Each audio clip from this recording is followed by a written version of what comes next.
Listo. Bueno, hoy vamos a terminar nuestra clase de Efesios capítulo 6, ¿sí?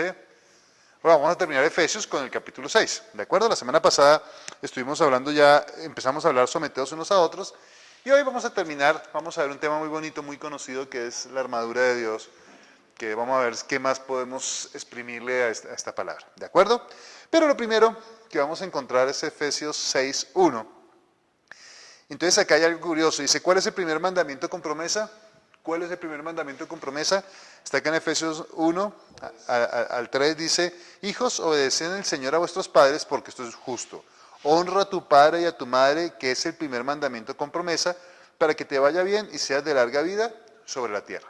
¿Cuál es el mandamiento o cuál es la recompensa que te seas de larga vida sobre la tierra? Eso lo vamos a encontrar en Éxodo 20:12, que es donde están los 10 mandamientos.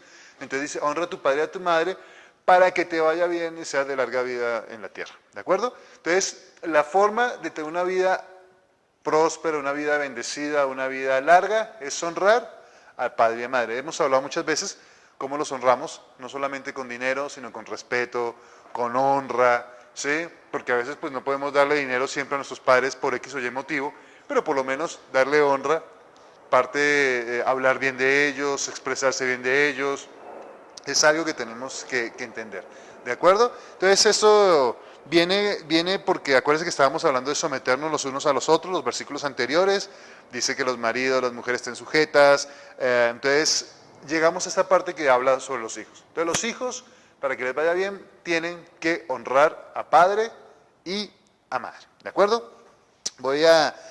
A veces siempre hay una pregunta que viene en este caso, bueno, y si mi papá fue la peor persona del mundo, fue malísimo, ¿tengo que honrarlo?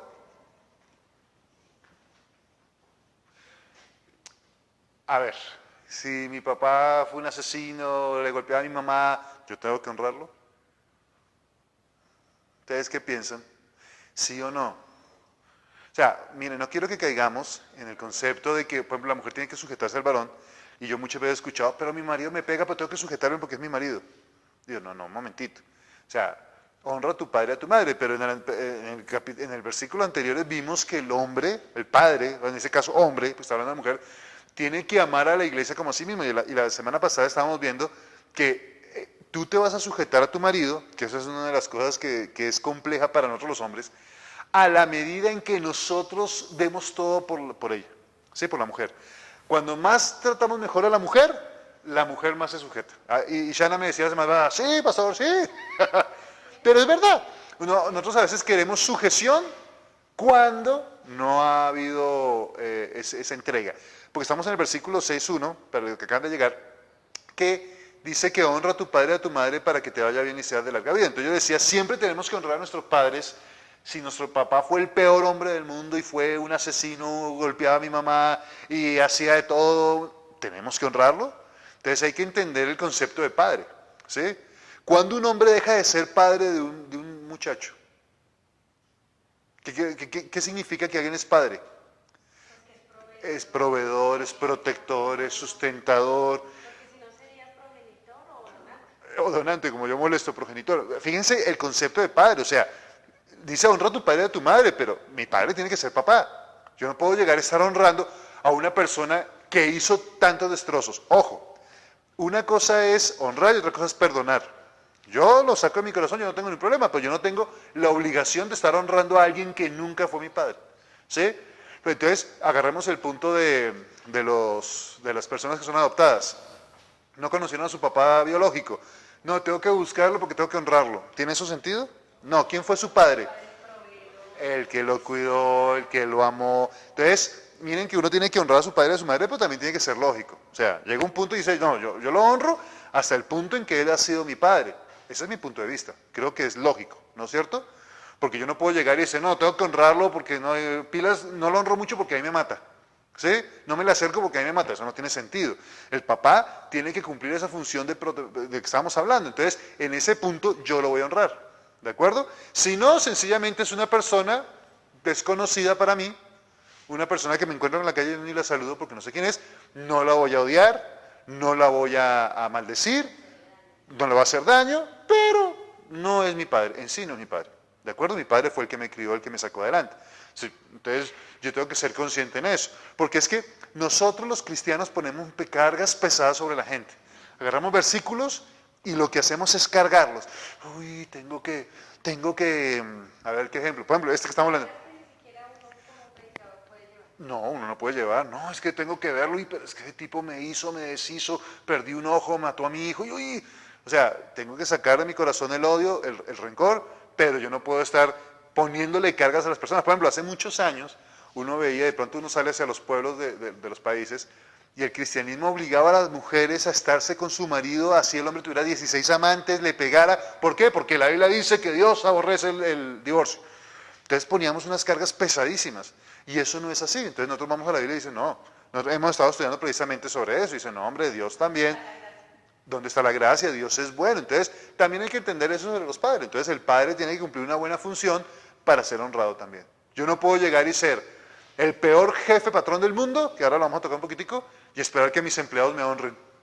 No, ellos trabajan por un salario, pero apenas puedan me clavan el puñal en la espalda porque no puedo esperar que me den algo cuando yo no lo he dado. ¿De acuerdo? Por eso la Biblia dice que tenemos que dar antes que recibir. O sea, es mejor dar que recibir. Entonces, si queremos que nos honren, yo que tengo que darle a mis hijos amor, sustento, cariño, disciplina, ese sustento, provisión, eso tengo que hacerlo, ¿de acuerdo?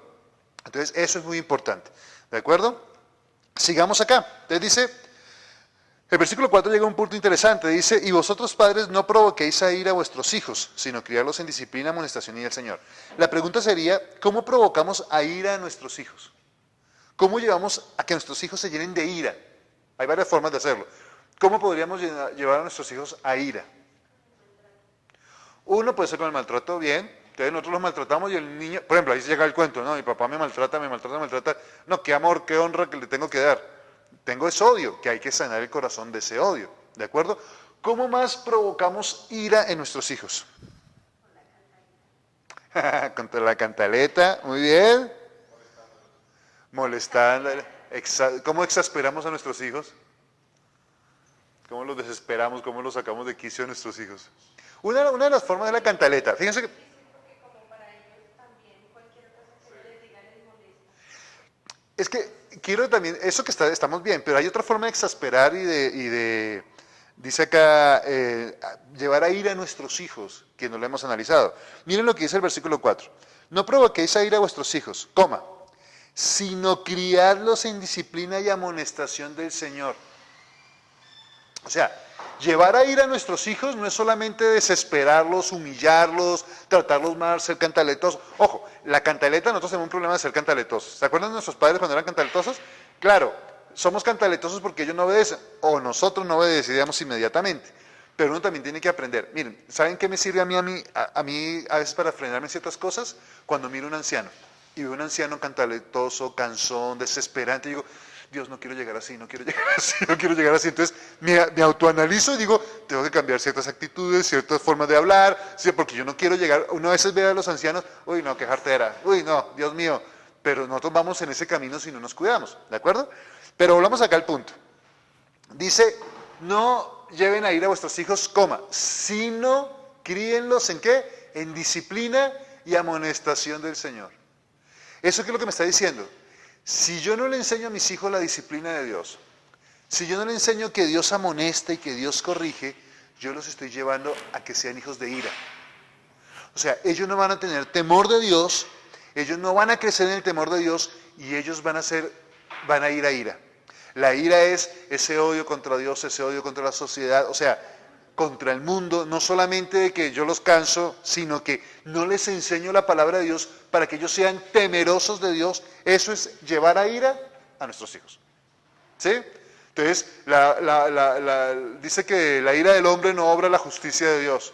Entonces nosotros, si no les enseñamos a ellos qué es lo que vamos a hacer, unos perfectos patanes, que el día de mañana van a tener un montón de problemas y van a tener que llegar a la salvación a través de nuestras oraciones y pidiéndole a Dios que trate con ellos y van a tener que tener un montón de problemas para arrepentirse, porque han sido llevados a ira. O sea, la disciplina es excelentísima y miren, la disciplina es algo que nosotros tenemos que enseñarle a nuestros hijos y tenemos que llevarles. Es algo importante que la sociedad hoy en día se ha olvidado, ¿de acuerdo? No hay disciplina para casi nada. Por eso hay tanto tirano, por eso hay tanta mediocridad, ¿sí? Porque hay es de demasiada mediocridad.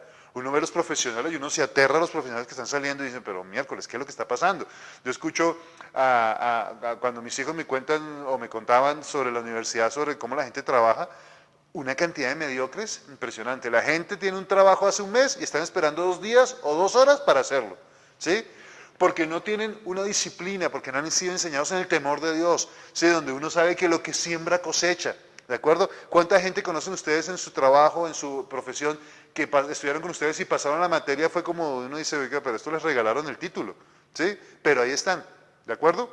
Entonces el temor, enseñar el temor a nuestros hijos es muy, muy, muy importante, ¿ok? La siguiente pregunta que les tengo es, ¿cuál es el secreto de un trabajo feliz? Está acá en los versículos 5 al 8. Miren lo que dice. Siervos, obedeced a vuestros amos terrenales con temor y temblor, con sencillez de vuestro corazón como a Cristo, no sirviendo al ojo como a los que quieren agradar a los hombres, sino como siervos de Cristo, de corazón, haciendo la voluntad de Dios, sirviendo de buena voluntad como al Señor y no a los hombres, sabiendo que el bien que cada uno hiciere recibirá del Señor, sea siervo o sea libre. ¿Qué es lo que está diciendo acá Dios? ¿Cuál es la forma? Exacto. Primero dice que tenemos que tener un corazón sencillo, con sencillez de corazón. Miren que uno escucha a la gente en el trabajo, uno cuando está en grupos de trabajo, el ambiente es siempre muy feo.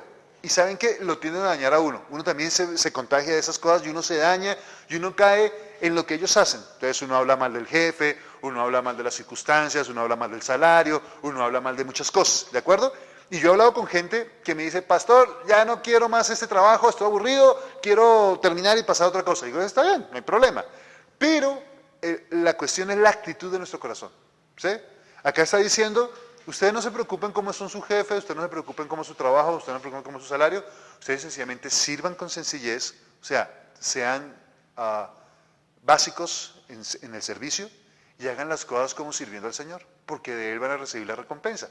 No estoy diciendo que tienes que aguantar un mal salario, no estoy diciendo que tienes que aguantar unos malos jefes, estoy diciendo es que hay que tener una buena actitud en hacer las cosas, ¿de acuerdo? Y gozarse y estar alegres haciendo lo que tenemos que hacer. Si tienes que cambiar de trabajo, pasa hojas de vida, busca, no es pecado. Acá les digo a ustedes y a los que escuchan las grabaciones, uno no le debe la fidelidad a un empleador. Yo he visto personas que creen que le deben la fidelidad al empleador y después agarran y le dan una patada y lo despiden y ni gracia le dan. Y no les importa si están enfermos, si la mamá se estaba muriendo, nada. Pero la gente tiene que darle su fidelidad a Dios. Y al darle mi fidelidad a Dios, yo tengo que hacer mi trabajo lo mejor posible. Si soy el que barro, tengo que barrer con excelencia. Si soy el que opero, tengo que operar con excelencia. Si soy el que hago el pan, tengo que hacer el pan con amor. ¿Sí? Porque de Dios recibo la recompensa. Entonces, nos evitaríamos muchos problemas en las empresas, muchos problemas en nuestra vida, si aprendiéramos este versículo que dice obedecer al Señor. Acuérdense que estos días estaba escuchando a alguien una frase, que no me acuerdo bien, pero yo lo he dicho mucho, que uno no tiene que demostrar lo que es. ¿Sí? Ustedes no tienen que estar demostrando que son hijos de un rey, cuando ustedes lo saben. El que tiene que demostrarlo es porque no está seguro de eso o no lo es. Si yo tengo que demostrar que tengo plata, es porque soy un levantado que no tengo cuchara de plata, como dicen, nací con cuchara de plata. ¿Sí? Entonces tengo que estar demostrando lo que no soy. Pero si en esencia yo soy hijo de Dios, yo no tengo que estar demostrándole a nadie y yo puedo llegar y aplicar estos versículos con tranquilidad, porque yo sencillamente hago mi trabajo con sencillez de corazón, porque yo sé que soy hijo de Dios y mi recompensa viene de Él, y yo sencillamente me muevo en esto, ¿de acuerdo? Así vamos a evitar ese problema de que no nos hallamos en nuestro trabajo, no nos hallamos y no estamos como conformes ahí. Tenemos que estar agradecidos y sencillamente, si tenemos que movernos, nos movemos, ¿de acuerdo? Pero nuestro corazón tiene que estar sencillo, y es lo que está diciendo acá en cuanto a la sujeción. Y termina el último pasaje, el último versículo de 6, de acá el 9, de este pasaje, dice, y vosotros, amos, haced con ellos lo mismo, dejando las amenazas, sabiendo que el Señor de ellos es vuestro, que el Señor de ellos y vuestro está en los cielos, y que para Él no hay acepción de personas. Miren, otra cosa importantísima para los que son patrones, o para los que tienen gente a cargo. ¿Quién es el que nos va a juzgar? Dios, ¿de acuerdo? Entonces nosotros, como tratemos a la gente, el que nos va a tratar es Dios, el que nos va a juzgar es Dios. Entonces si nosotros tratamos mal a nuestros empleados, que eso sí que se ve, que es aterrador. Eso sí, hombre, acá la gente, ayer preguntaban, ¿hay esclavitud en Colombia en un programa? Yo decía, sí, claro que hay esclavitud. Estaban diciendo, no, la esclavitud se abolió en no sé cuánto, que la Constitución, yo, que mentiras. La esclavitud todavía existe. El mínimo es una esclavitud, estás esclavo al sistema, tú no puedes romper el sistema. Miren, tú tienes que llegar, hay gente que vive a 1 hora, 2 horas de trabajo de su lugar. O sea, vive a 2 horas de su trabajo. ¿Por qué no puede vivir a 20 minutos de su trabajo? Porque no tiene plata para pagar un arriendo o una casa cerca del trabajo porque es costoso. Entonces tiene que vivir donde la mamá o tiene que vivir en barrios periféricos o fuera de la ciudad. Eso es ser esclavo del sistema, ¿de acuerdo? No podemos romper esa esclavitud. Entonces, dice acá que los amos no pueden tratar a los gritos a las personas ni a las amenazas. ¿Ustedes saben cómo lo amenazan a uno? ¿A cuánto le han dicho? Ah, ¿no le gusta? Pues váyase. Tienes hambre. Pues estoy acá no es por gusto, estoy trabajando por un sueldo porque necesito pagar unas cosas. ¿Sí? Entonces dice también, Dios es bueno y dice, siervos obedezcan, pero ojo, amos. Ellos son consiervos suyos. Ellos son hijos de Dios también y ustedes tienen que tener cuidado con eso. ¿De acuerdo? Entonces, acá en este pasaje termina lo que es el trato hacia los demás, el respeto y la sujeción. ¿Ok? Entonces vimos sujeción, hombre, mujer, mujer, hombre, hijos, padres, siervos y amos a Dios. ¿De acuerdo? Hay sujeción en todas las áreas de nuestra vida. Así debería funcionar el sistema. Miren que nosotros estamos en una democracia y ustedes saben que la democracia no tiene nada que ver con Dios. El sistema de Dios, ¿cuál es? Una teocracia. ¿De acuerdo? Y así deberíamos funcionar, pero no podemos funcionar porque no nos sujetamos a Dios. Acá en teoría no debería haber presidente, ¿sí? Ni alcalde ni nada, sino sencillamente todos nos unimos, tiene que haber unos líderes, ¿sí? Y decimos, oiga, tenemos que arreglar esta calle, juntémonos todos, paguémosla, arreglamos, ¿sí? Oiga, necesitamos hacer algo, paguémosle a fulano para que nos haga el trabajo. Deberíamos ser así en temor a Dios, pero bueno, ustedes saben que eso no lo podemos hacer en la sociedad que no tiene temor de Dios, ¿ok? Llegamos entonces ahora a la última parte del libro de Efesios, que es la armadura de Dios. Vamos a ver qué es lo que dice Efesios sobre la armadura de Dios. ¿Ok? La primera pregunta la vamos a ver en el versículo 10. ¿Dónde tenemos que buscar fuerzas? Dice, por lo demás, hermanos, fortaleceos en el Señor y en el poder de su fuerza. ¿Dónde es que tenemos que fortalecernos? ¿Dónde es que encontramos fuerzas? En el Señor. Dice que tenemos que fortalecernos en el Señor y en el poder de su fuerza. ¿De acuerdo? Es ahí donde nosotros tenemos que fortalecernos. No podemos fortalecernos en ninguna otra parte. De ahí tan importante que tengamos una comunión con Dios, de ahí tan importante que tengamos una vida de oración, que es una de las cosas que el diablo más ataca. ¿Sí? Nuestra vida de oración, ¿a cuánto les ha pasado? Que su vida de oración hace así. Miércoles. Y a veces la subimos y nos volvemos religiosos en la oración. Entonces oramos 1 hora, 2 horas, pero a veces no es de corazón, sino ya se vuelve como algo autómata, ¿no? Entonces uno como que otra vez tiene que volver a despertar y empezar a mirar. La oración es algo que es importantísimo en la familia, o sea, cuando digo en la familia es el diálogo entre esposos es importantísimo, y el diálogo de nosotros a Dios es importantísimo, y eso es una de las cosas que el diablo más trabaja. No hablar con nuestro cónyuge y no hablar con nuestro Dios. Pero en Dios es que conseguimos las fuerzas. Es ahí que conseguimos las fuerzas. Creo que a todos nos ha pasado, que estamos en momentos difíciles, crisis, y de pronto llegamos a la iglesia y empezamos en la alabanza y uno como que se desconecta del mundo y uno como que recarga pilas y uno dice, uy, sí, Señor, verdad, tú eres hermoso, yo te amo, y uno como que vuelve en esa comunión con Dios a recargarse. Entonces dice que tenemos que fortalecernos en el Señor y en el poder de su fuerza. Una fuerza incontenible, una fuerza que no se puede comparar con nada. ¿Listo? Entonces, ¿por qué debemos poner la armadura de Dios? Acá estamos en el versículo 11 al 13. Dice, vestidos de toda la armadura de Dios para que podáis estar firmes contra las acechanzas del diablo. Entonces, una de las primeras cosas que debemos vestirnos la armadura de Dios es, ¿por qué? Porque tenemos que estar firmes contra las acechanzas del diablo. Mire, que nosotros sepamos nuestra posición en Dios, que nosotros entendamos que somos hijos de Dios, que nosotros comprendamos que el poder del universo de Dios está a favor nuestro, no quiere decir que el diablo no nos vaya a atacar. El diablo ataca. Y ataca de muchas formas, ¿sí? Ataca con los seres queridos, ataca con el trabajo, ataca con las circunstancias, ataca a nuestras convicciones, ¿sí? Porque a veces las cosas no resultan. Yo estos días me vi esa película, nos vimos ayer, otra vez la repetí, Dios no está muerto 2, ¿sí? Entonces, es una profesora que la tienen demandada por haber dicho un versículo en un colegio, ¿sí? Entonces, le dice a su abuelo, le dice, abuelo, ¿por qué Dios lo escucho como tan callado? Y el abuelo le da una frase muy sabia, dice, mi amor, tú sabes mejor que nadie que cuando el alumno está en prueba, el maestro está callado observando el resultado, ¿sí? Entonces, hay veces que en nuestra vida parece que Dios no estuviera callado y que las cosas no se dieran. Es una prueba que estamos presentando y Dios está viendo. Y en esas pruebas es que el diablo aprovecha.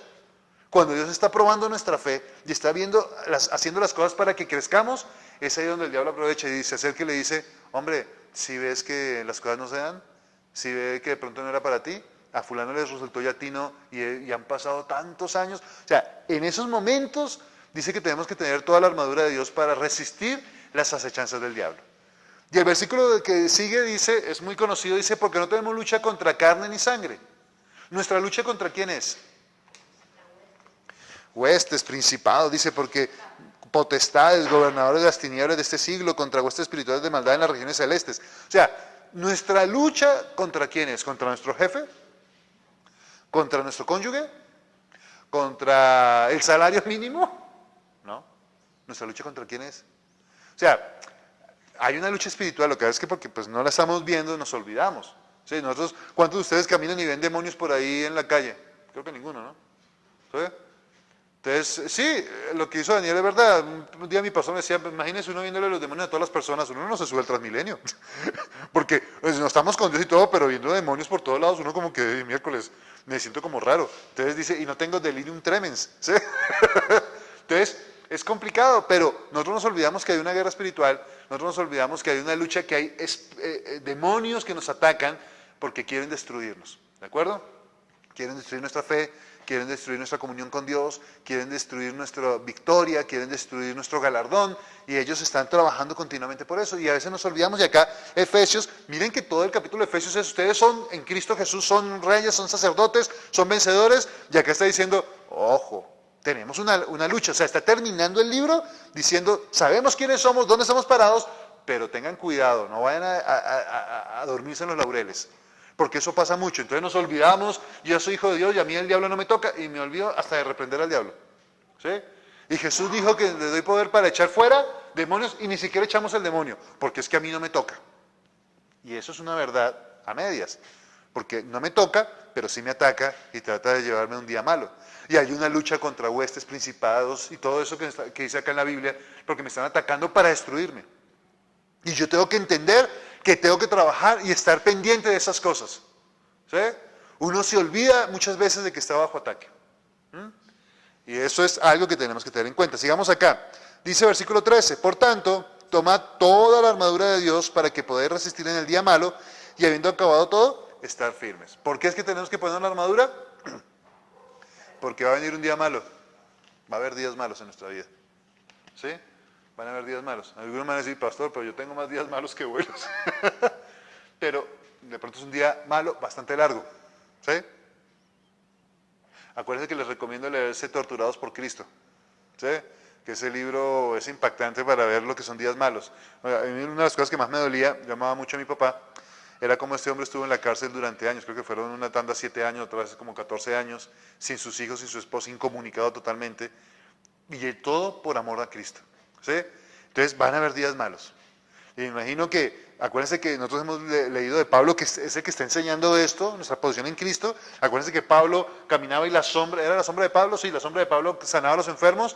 Pero ¿se acuerdan que en uno de sus escritos dice que Dios tuvo misericordia de mí, no agregando sufrimientos o dolor sobre dolor? Porque no dejó que muriera mi hermano, para añadir tristeza sobre tristeza. O sea, son cargas pesadas. No es fácil, uno lee a Pablo y dice, qué hombre valiente, pero cuando lo apedreaban, cuando estaba en naufragios, cuando tenía miedo de que lo mataran, porque muchas veces huyeron, y uno no huye así, ay, qué bueno, nos vamos a la próxima ciudad a predicar porque acá no nos quisieron, no, estaban corriendo, porque lo buscaban matar. Y en ese pasaje, allá en Hechos, él sale a otra ciudad, y vienen de la ciudad que salieron, y van y lo apedrean allá, que yo creo que lo mataron, sino que Dios lo resucitó, lo arrastraron, dice que lo arrastraron porque pensaban que estaba muerto. Entonces, fíjense lo complicado que es, los días malos vienen. El evangelio que venden ahora, que todo es bendición, todo es bonito y Dios nos prospera en todo lo que hacemos, hay que tener cuidado en eso, porque días malos vienen. Ese es el evangelio que están vendiendo muchas iglesias, que bendición y que todo lindo y que vengan acá y pacten y van a recibir más bendición y todo le va a salir bien y su familia se va a convertir y todo bueno.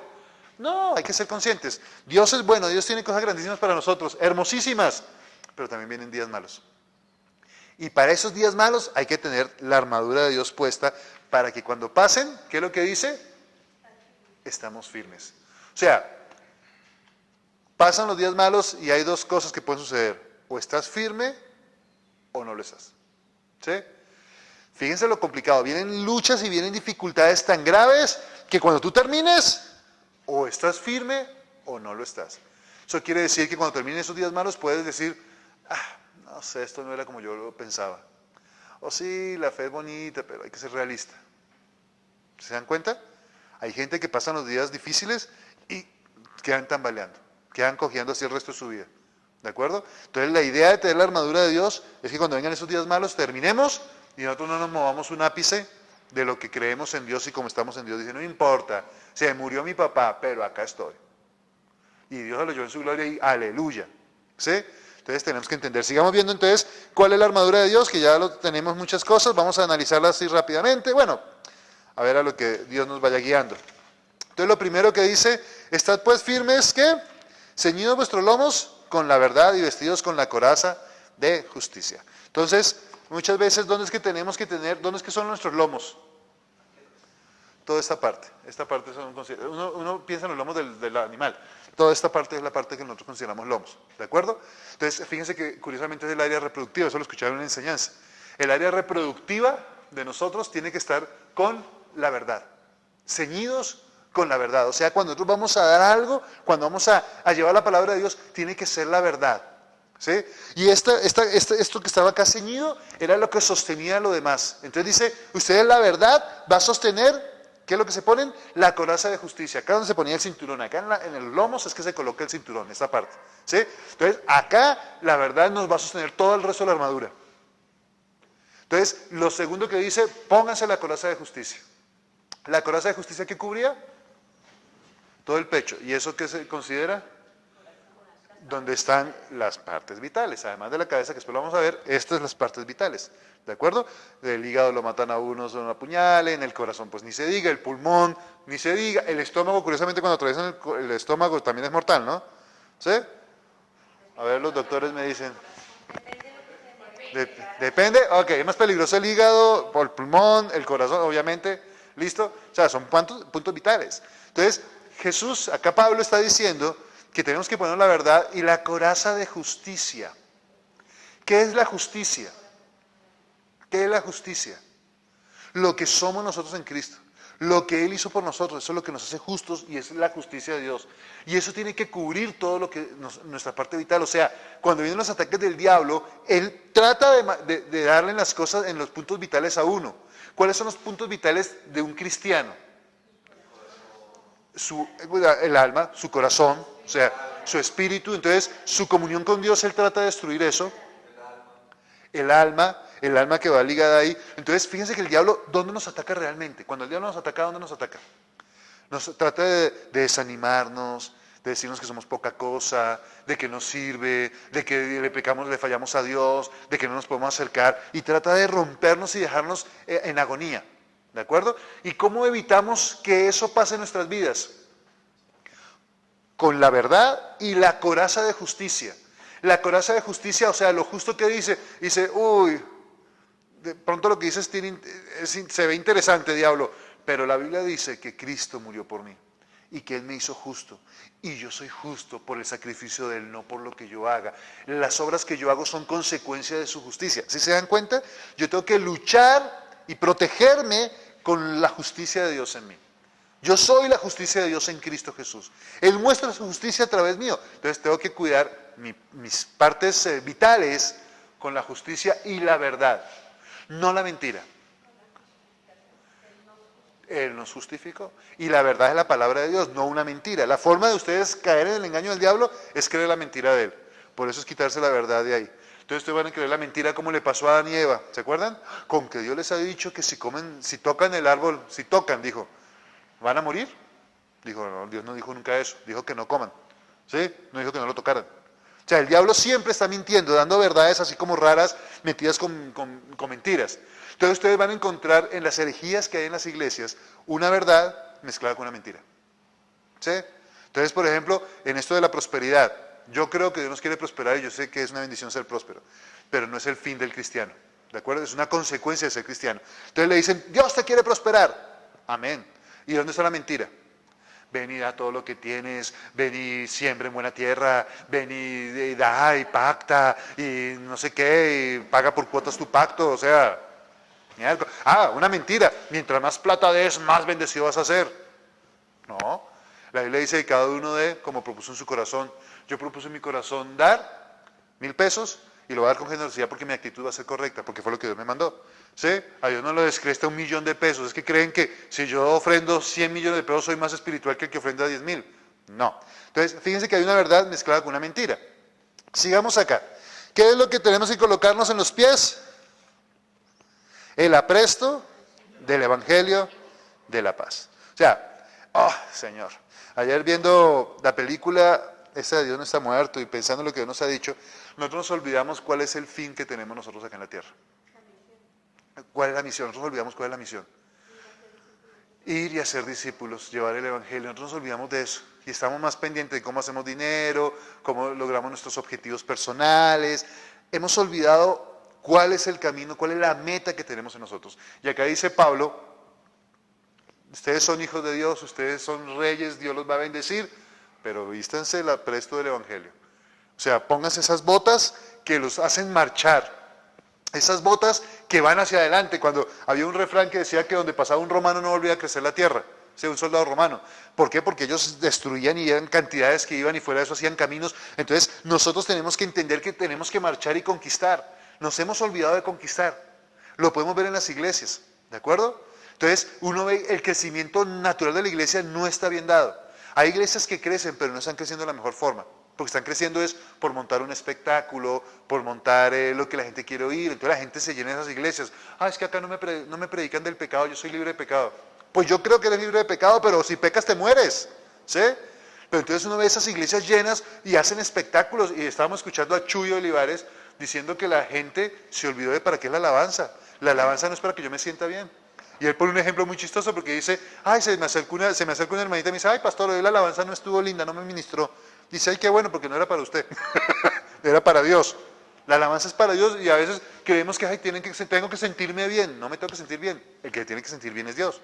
Entonces, hemos perdido el rumbo de lo que tenemos que hacer. Entonces, tenemos que ponernos el apresto del Evangelio de la paz. ¿De acuerdo? Esas botas que están ahí. ¿Ok? Y también esas botas, esos zapatos que colocaban también nos protegían a ellos. ¿De acuerdo? Sigamos acá. ¿Qué más dice? El escudo de la fe. ¿Para apagar qué? Todos los dardos de fuego del maligno. O sea, las flechas. ¿De acuerdo? ¿Y el escudo para qué parte se usaba? Partes vitales, ¿no es cierto? Sobre todo, se usaba para todo, pero siempre uno lo carga en esta parte y cubre lo que es cabeza y cabellos. Claro, uno trata de evitar que le den en la pierna porque lo dejan cojo. ¿Sí? Pero uno está moviendo acá. Y es el escudo de la fe. ¿Cómo así que yo me protejo con la fe? ¿Cómo es que yo me protejo de lo que dice el diablo? Porque el diablo tira dardos. Entonces, ¿qué dardo nos tira el diablo? Esa. No soy, no puedo, no tengo, no es tiempo. Exacto. Entonces, gracias, es un cuestionamiento. Cuando la embarra, no, yo me equivoqué, soy sucio, ¿será que sí entendí bien la palabra? ¿Será que no? Fíjense que todo eso son los dardos del diablo. Dios no me habla, Dios se olvidó de mí, yo no sé por qué la hermana siempre pasa y dice que Dios lo ama y dice todo y yo no sé nada. Entonces, ¿la fe cómo es que nos protege? ¿Qué es fe? Creer lo que Dios dice. Entonces yo le creo a Dios y dice, sí, pues Dios no me habla, pero acá dice que Él está conmigo, que Él me protege, que Él me sube, que Él me mima, que todo esto. Entonces uno tiene que manejar eso, ¿de acuerdo? Ahora la cabeza, ¿con qué se protege? Con el yelmo de la salvación. O sea, fíjate que lo que dijo Jorge es interesante. Uno cuestiona muchas cosas aquí en la mente. Y una de las cosas que más cuestiona, curiosamente, es la salvación. La salvación es la que más cuestiona a uno. Fíjese que la salvación incluye mi sanidad, mi prosperidad, mi libertad y mi vida eterna. ¿De acuerdo? Mi seguridad y mi vida eterna. ¿Sí? Entonces, nosotros tenemos que entender que Dios quiere que nosotros guardemos nuestros pensamientos, ¿sí? En esa... Entonces, ese yelmo de la salvación, ese casco que va a proteger en nuestra cabeza lo que Dios ha hecho en nosotros. No vamos a dudar ni a estar cuestionando. La Biblia dice que tenemos que llevar todo pensamiento cautivo a la obediencia a Cristo Jesús. ¿De acuerdo? Porque nuestra mente es algo complejo y nuestra mente nos lleva a perder la salvación porque empezamos a creer cosas que no son, empezamos a dudar, empezamos a meternos cosas en la cabeza que nos van a traer a la perdición. ¿De acuerdo? Por ejemplo, razonamientos para los milagros.